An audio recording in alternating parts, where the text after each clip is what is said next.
artis. Dalam kasus ini, selain mengamankan 2 orang artis sebagai korbannya, polisi juga mengamankan 2 orang yang diduga sebagai penyedia jasa PSK online. Berawal dari pengembangan kasus Mucikari RA yang juga tersangkut kasus prostitusi online beberapa waktu lalu, petugas mengamankan 2 orang artis yakni NM dan PR sebagai korban, sementara 2 orang lainnya yang berinisial O dan F diamankan petugas sebagai tersangka. Keempatnya diamankan di Hotel Bintang 5 di kawasan sekitar Bundaran HI. O dan F merupakan penyedia jasa bagi para penikmat jasa prostitusi online yang di dalamnya terdapat sejumlah artis ternama. Untuk tarif yang ditawarkan pelaku, yaitu berkisar antara 50 juta sampai dengan 120 juta untuk per 3 jamnya. Kini NM dan PR masih berada di ruang pemeriksaan Bareskrim Mabes Polri. Dengan manajer atau artis ya lewatnya UI, dan itu mereka tidak langsung, mereka betul-betul kebetulan korbannya adalah artis dan juga model dan juga catwalk, dia model pakaian begitu atas nama NM dan satu lagi PR. Dari hasil pengembangan yang paling murah di kelompoknya O ini, 1 kali short time gitu sekitar 3 jam itu paling murah 50 juta, kemudian yang paling mahal 120 juta. Itu termasuk artis senior juga ada dalam rekaman kita, sedang kita kembangkan untuk menuju ke sana. Ini sebenarnya pengembangan dari yang disidik oleh Polres Jakarta Selatan, karena ternyata RB itu ngambilnya dari O ini. Kita beralih ke kabar lainnya, pemirsa. Salah seorang saksi kasus prostitusi online dengan mucikari Robby Abbas yang diduga turut melibatkan artis sebagai pekerja seks komersialnya divonis oleh Pengadilan Negeri Jakarta Selatan selama 16 bulan penjara. Robby Abbas pun terbukti bersalah dan melanggar Undang-Undang Pasal 296 KUHP serta Pasal 506 tentang perbuatan asusila.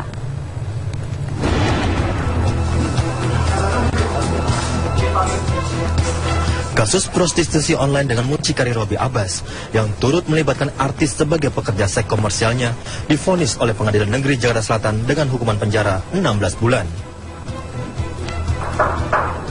Terdakwa Robby Abbas terbukti bersalah dan melanggar Pasal 296 dan Pasal 506 KUHP tentang perbuatan asusila. Ketua Majelis Hakim Pengadilan Negeri Jakarta Selatan Tamrin memutuskan Robby bersalah karena melakukan perbuatan yang disengaja atau mempermudah tindakan asusila dan menjadikannya sebagai pekerjaan.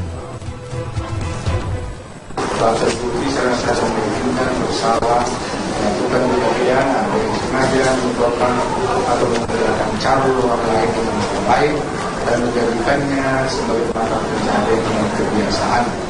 Kedua, menentukan pidana kepada terdakwa Robby Abbas tersebut dengan pidana penjara selama 1 tahun dan 4 bulan.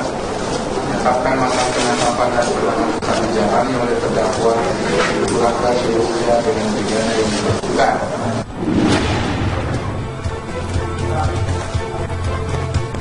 Kuasa hukum Robby Abbas Peter L mengatakan masih berpikir untuk mengajukan banding atas putusan majelis hakim.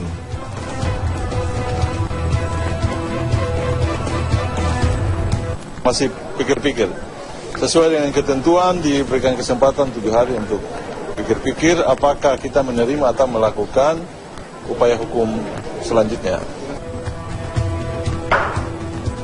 Atas putusan ini, Robby Abbas terbukti melakukan penjajakan pekerja seks komersial dari kalangan artis seperti Amel Alfi, Tias Mirasih, dan Cinta Bahir dengan kisaran harga 25 juta hingga ratusan juta rupiah. Robby Abbas kedapatan tengah bertransaksi dengan menjajakan Amel Alfi di Hotel Ritz-Carlton Jakarta awal Mei 2015. Robby Abbas ditangkap dengan barang bukti uang sebanyak 40 juta rupiah dan sepasang pakaian dalam milik Amel Alfi. Dengan putusan majelis hakim ini, Robby Abbas masih harus mendekam dalam tahanan 11 bulan ke depan.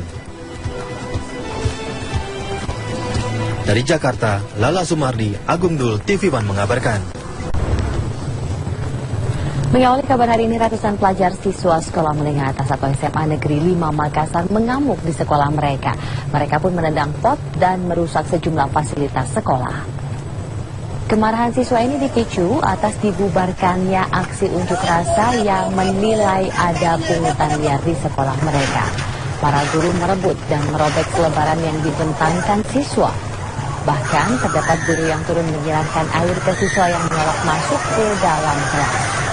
Selain dugaan pungli, mereka juga meminta kejelasan atas pergantian pimpinan kepala sekolah yang sebelumnya dipimpin oleh Rahmat dan kemudian diganti kepala sekolah baru Abdul Qadir.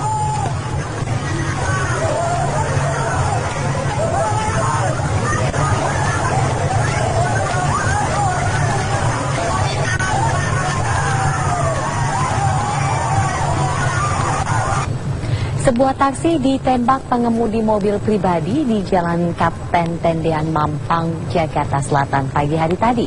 Meskipun tidak ada korban, tetapi akibat penembakan taksi mengalami pecah ban.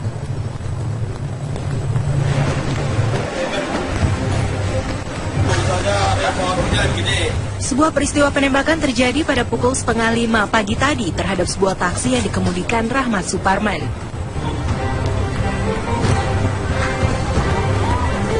Kasus ini bermula saat Rahmat berhenti di sebuah lampu lalu lintas yang berada di kawasan Mampang, Jakarta Selatan. Saat hendak berjalan usai lampu lalu lintas menunjukkan warna hijau, tiba-tiba seorang pengemudi mobil pribadi menembak bagian belakang taksi hingga menembus ban bagian belakang sebelah kiri dan menyebabkan ban menjadi kempis. Sopir taksi berusaha tetap melanjutkan perjalanan, meski penembak sempat mengancam akan menembak kembali ke arah korban. Pihak kepolisian telah melakukan pemeriksaan terhadap korban dan saksi.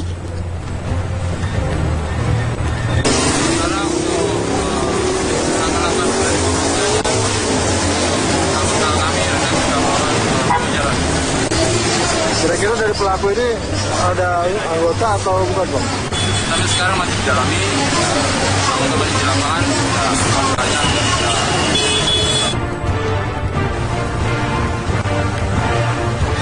Petugas kepolisian hingga kini masih memburu pelaku yang diperkirakan masih berada di wilayah Jakarta Selatan. Dari Jakarta, Robin Freddy, TV One mengabarkan. Jika kabar tadi mengenai taksi, kabar berikut ini mengenai ojek. Kehadiran ojek online ini ternyata menimbulkan masalah bagi sebagian tukang ojek pangkalan. Mereka memprotes kehadiran ojek online yang mulai marak di Bandung, Jawa Barat. Bahkan sampai terjadi aksi pemukulan dan juga pengerusakan.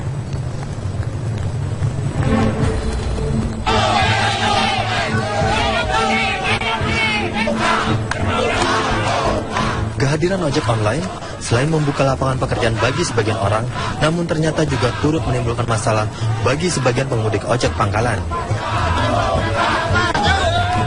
Sekitar 200 orang anggota paguyuban ojek sekota Bandung, Jawa Barat menolak kehadiran ojek online dan akhirnya melakukan protes di halaman kantor pemerintahan kota Bandung, Jawa Barat. Murahnya tarif yang dipatok oleh ojek online dan merosotnya jumlah pendapatan ojek pangkalan diduga sebagai pemicu utama bagi sebagian pengemudi ojek pangkalan yang ada di Kota Kembang ini. Merasa tidak ditanggapi, mereka kemudian mendobrak pintu gerbang yang kemudian dihadang oleh aparat setempat. Akhirnya perwakilan dari ojek pangkalan ini diterima untuk bermusyawarah dengan perwakilan pemerintah Kota Bandung. Mereka mengancam akan menurunkan lebih banyak massa apabila ojek online masih beroperasi di Bandung, Jawa Barat.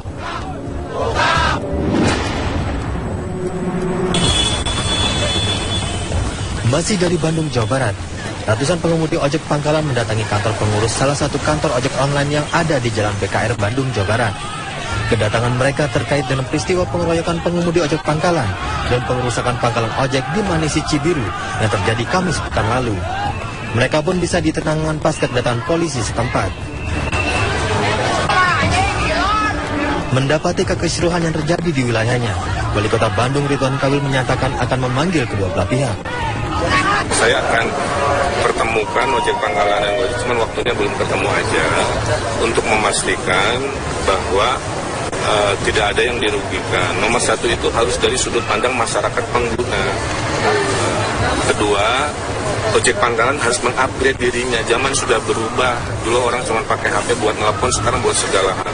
Jadi ojek pangkalan juga harus bisa menerima orderan dari online. Nah, itu yang sedang dibikin oleh Pemkot aplikasi ya, supaya mereka bisa mendapat ekonomi dan rezeki lebih dari sekadar nunggu yang rutin-rutin seperti ini. Kebutuhan akan moda transportasi yang murah dan bebas kemacetan tentulah idaman bagi setiap konsumen.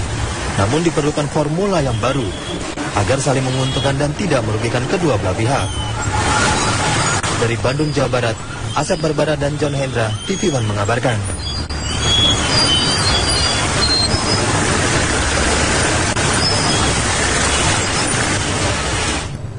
Ya, guna menertibkan para pengguna kendaraan di jalan raya, baik polisi maupun dinas perhubungan ini merazia sejumlah lokasi.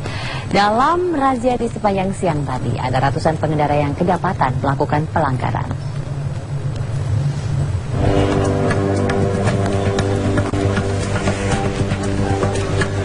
Sebagai pengendara kendaraan bermotor, ada sejumlah aturan yang wajib dipatuhi ketika tengah berkendara di jalanan.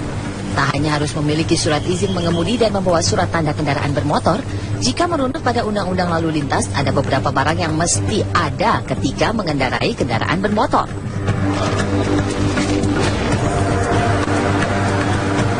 Di Jalan Lejen Suprapto Cempaka Baru, jajaran Polantas Polres Jakarta Pusat menggelar operasi zebra di hari kelima. Dalam operasi siang tadi, seorang anggota TNI akhirnya ditahan karena mengemudi minibus tanpa mengenakan pakaian.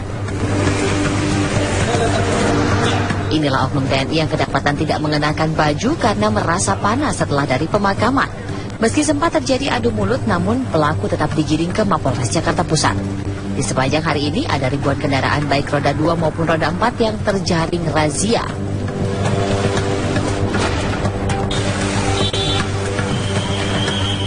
Di Jalan Pelumpang Pasar Ular Jakarta Utara, jajaran Polantas Polres Jakarta Utara juga melakukan operasi zebra. Menariknya dalam operasi kali ini, petugas bekerja sama dengan Kejaksaan Negeri Jakarta Utara menyiapkan area sidang guna melakukan sidang di tempat.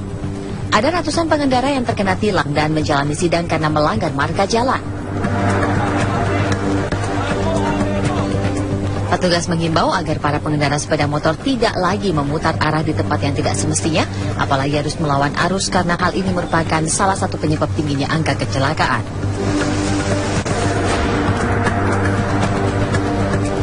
Tak hanya polisi yang merazia kendaraan pribadi, petugas dari Suku Dinas Perhubungan Jakarta Selatan turut melakukan razia di Terminal Pasar Minggu. Dalam razia ini, puluhan petugas mencopoti kaca film gelap kendaraan umum guna menghindari kejahatan seksual yang kerap terjadi di dalam angkot.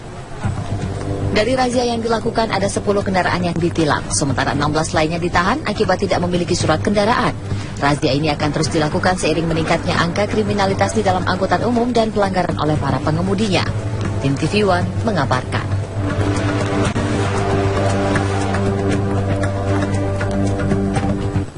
Kita ke kabar lainnya, seorang mahasiswi ditemukan tewas di kamar apartemen di Pesanggerahan, Jakarta Selatan. Korban diduga tewas karena overdosis. Korban tewas bernama Wineta ditemukan temannya dalam kondisi mulut berbusa. Polisi memeriksa satu saksi yang merupakan mantan pacar korban. Polisi menyita 1 senjata tajam dan mengamankan botol minuman yang diduga digunakan korban untuk bahan campuran. Jasad Wineta dibawa ke Rumah Sakit Pusat Fatmawati, Jakarta Selatan untuk dilakukan otopsi. Kasus ini ditangani Polsek Metro Pesanggerahan, Jakarta Selatan.